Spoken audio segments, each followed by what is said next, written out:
Você está no canal Eu Estudo a Lição com o pastor Samuel Camilo. Hoje é sexta-feira, dia 3 de março de 2023. Faremos um estudo adicional do nosso tema principal da semana, que foi Cuidado com a Cobiça. O termo cobiça, ele foi bem trabalhado durante essa semana, bem como o seu significado. E percebemos o grande problema que é a cobiça, porque a cobiça é nada mais nada menos, na perspectiva bíblica, que o primeiro passo antes que o pecado como atitude seja fundamentalmente tomado ou que ele seja efetivado em termos de atitude. O pecado ele começa com a cobiça na mente e se ele é alimentado, se ele não é contido ainda na mente, ele acaba numa visão bíblica dando à luz a uma atitude pecaminosa. Portanto, antes de podermos trabalhar com o pecado, a atitude, precisamos trabalhar com o pecado na sua raiz, que é exatamente a cobiça. No nosso auxiliar do professor, na página 105, nós encontramos aqui pelo menos 2 itens que merecem ser destacados quando o assunto é cobiça. O primeiro deles, existe aqui um parágrafo que vai explicar o termo cobiça no seu original em grego, que diz assim: no Novo Testamento, uma palavra usada para desejo é epitimia, que pode ter um sentido de luxúria, desejo ou concupiscência da carne. Esse texto ou esse termo é usado tanto em Tiago capítulo 1, verso 14, quanto em 1 João capítulo 2, versos 16 e 17. Mas o que me chama a atenção exatamente aqui é que Paulo vai usar esse termo em alguns contextos. Por exemplo, lá em Efésios capítulo 2, verso 5, ele vai mencionar que antes da nossa conversão nós andávamos em epitimia, ou seja, que é traduzido como luxúria, que são, na verdade, os desejos da carne. A ideia principal é exatamente essa. Lá ainda em Romanos capítulo 1, versos 21 a 24, Paulo vai mencionar que sem o conhecimento de Deus, a humanidade ela segue os seus próprios desejos, epitimia, desejos impuros do coração. E ainda em Romanos capítulo 15, verso 3, ele usa o termo epitimia, mencionando agora num aspecto positivo. Ele vai dizer que ele sentia um desejo forte de poder rever os irmãos. E aqui o termo também é epitimia. E ele vai usar o mesmo texto lá em Filipenses capítulo 1, verso 23, dizendo que ele desejava, epitimia, estar com Cristo. Nessa perspectiva, epitimia ou desejo ou concupiscência, ou como ele é traduzido aqui, que pode ser traduzido também como cobiça. A cobiça ela pode ser traduzida do seu termo original em grego, que é epitimia, tanto num aspecto positivo quanto negativo. No aspecto negativo é tudo aquilo que são desejos pecaminosos, desejos da carne, a luxúria ou cobiçar aquilo que não nos pertence. Mas numa perspectiva positiva, essa cobiça que Paulo vai dizer que pode ser uma cobiça boa, é você cobiçar, estar junto com os irmãos, cobiçar no aspecto de sentir um desejo forte de poder estar com os irmãos, ou de poder estar com Cristo, de estar ao lado de Cristo. Eu costumo dizer que nós podemos ter um tipo de cobiça, um tipo de alvo, de objetivo, de desejo forte do coração. O desejo de poder estar junto com Deus, de ter um laço estreito com Ele, bem como com os nossos irmãos. Então, nessa perspectiva, nesse sentido, o desejo ele pode ser bom e mau. Olha esse parágrafo que vai aparecer aqui. Por isso o apóstolo Paulo, ele nos aconselha a mortificar os membros do pecado, entre os quais estão os desejos maus, que são danosos e doentios, bem como a cobiça, que é chamada de idolatria, lá em Colossenses, no capítulo 3, versículo 5. Há um segundo ponto que é mencionado aqui também no auxiliar do professor, aqui na página 106, que eu também queria deixar com você, que diz assim, ó, em contraste, a cobiça especialmente marcada por um desejo desordenado por riquezas ou posses, ou pela posse dos outros, ou por aquilo que é dos outros, portanto, a cobiça num aspecto completamente negativo, ela pode ser o desejo forte por algo que é pecaminoso, que é danoso, que é proibido pela palavra de Deus ou por aquilo que pertence às outras pessoas. Nesse sentido, o apóstolo Paulo usa a palavra avarento, que é um termo cujo sentido tem o significado de um desejo ilícito de ganho. Você desejar alguma coisa que, de forma lícita, você não deveria ter. Jesus ele também vai ligar a cobiça à abundância de bens materiais, a você querer acumular tesouros aqui na terra. E, inclusive, quando ele vai falar sobre isso, ele vai dizer, cuidado, porque a traça e a ferrugem corroem, os ladrões roubam. Então, não é seguro esse desejo ou essa cobiça por coisas desse mundo, que pode ser aplicada também ao desejo excessivo ou ilegal por alguma coisa.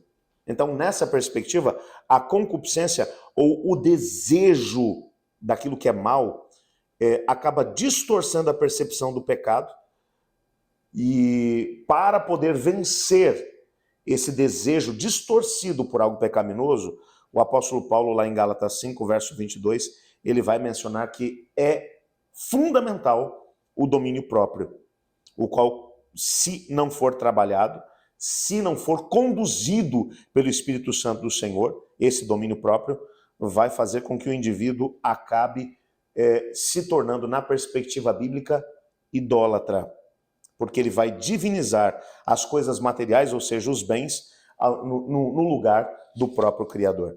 Portanto, nessa perspectiva, vencer a cobiça não é uma opção, tem que ser uma decisão profunda, uma decisão tomada para que, antes que o pecado nasça da cobiça, a cobiça já na carne, ela seja mortificada.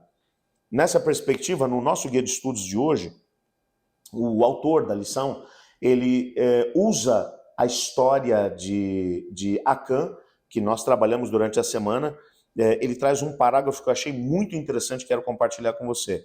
Na conquista de Jericó, Acã não foi o único homem que levou prata e ouro para o acampamento de Israel. Josué havia dito aos homens que trouxessem de volta a prata, o ouro e os utensílios de bronze e de ferro, mas esses deveriam ser trazidos para o tesouro da casa de Deus. Está lá em Josué capítulo 6, versos 19 e 24. Todo o restante devia ser queimado. Acã, no entanto, foi o único homem que, junto com outros, trouxe esses tesouros para o acampamento, mas ao invés de levar para o tesouro de Deus, ele acabou guardando para si. A cobiça fez com que ele obedecesse em parte, porque todos os utensílios de metal precioso, ouro, prata, mas ao mesmo tempo de ferro e bronze, todos esses metais deveriam ser trazidos, mas levados para o tesouro de Deus. Ele obedeceu em parte, porque ele trouxe, mas na hora de levar para onde ele deveria levar, ele acabou guardando para si. E isso trouxe um sério problema. Ellen White, quando vai comentar essa ideia, lá no livro Patriarcas e Profetas, nas páginas 432 e 433, ela diz o seguinte: dentre os milhões de israelitas, houve apenas um homem, que naquela hora solene de triunfo e juízo, ousara transgredir a ordem de Deus.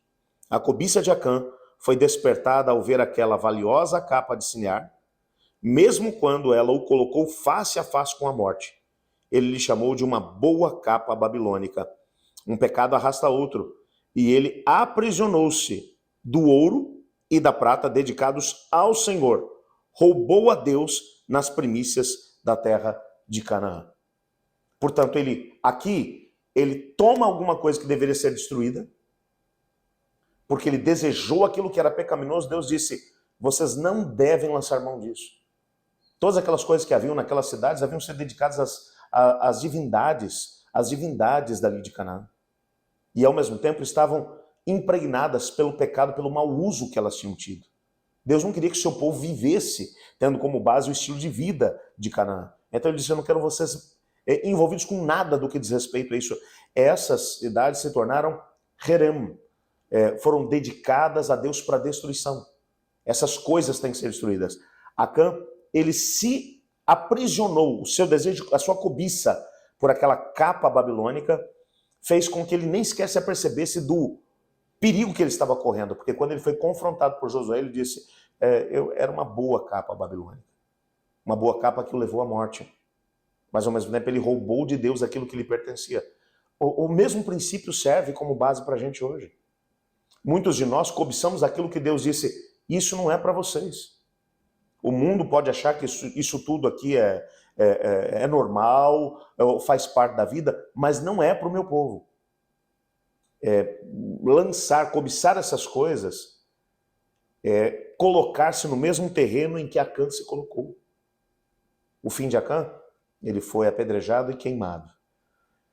E aqueles que se apegarem àquilo que Deus disse que foi dedicado a Deus para destruição, serão também destruídos, queimados. Mas ao mesmo tempo, a cobiça também nos leva a tomar aquilo que pertence a Deus. E quantos não são os meus amigos e irmãos que têm roubado a Deus daquilo que lhe pertence? E ainda se escondem atrás de algumas questões.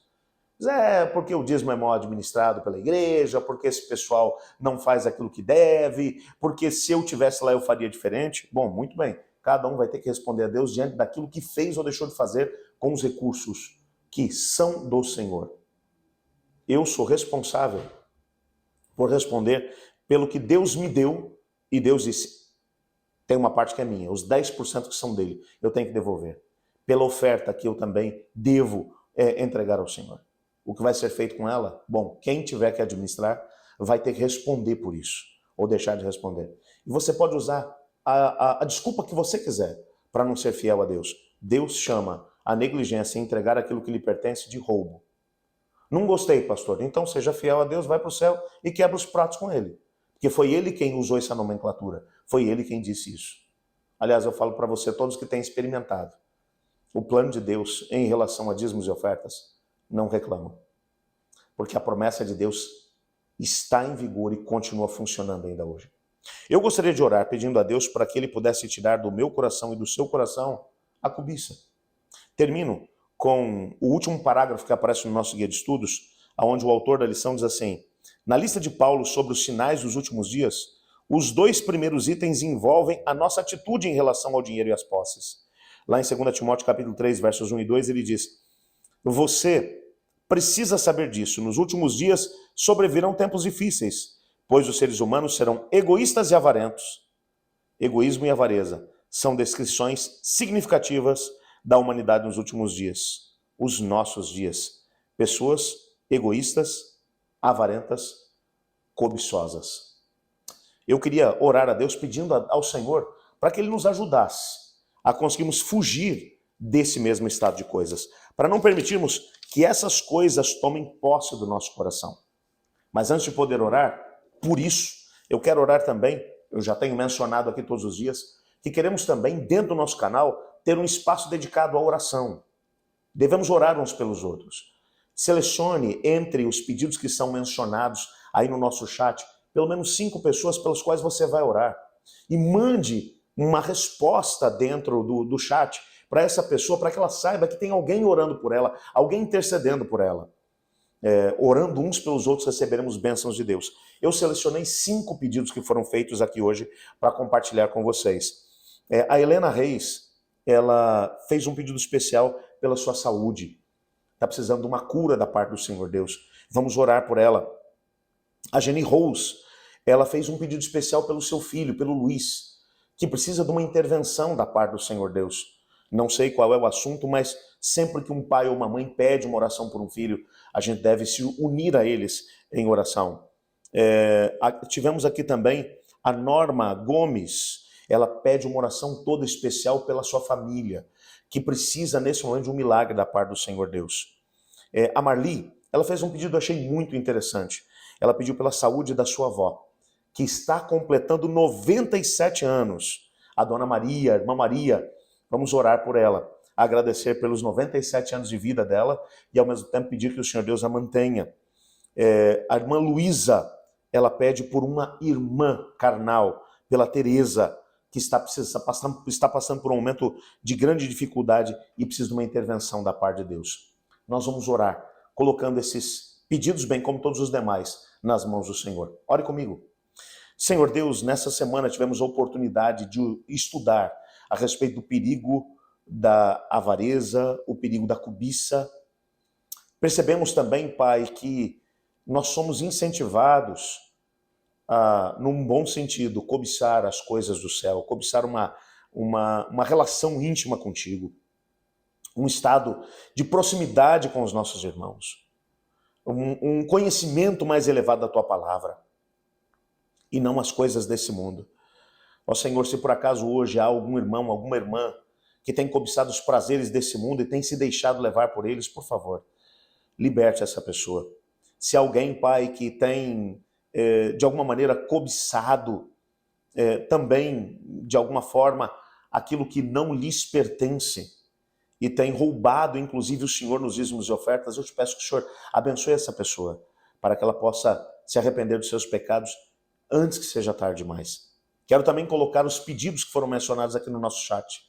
Pessoas que estão buscando intervenção, cura, restauração, saúde.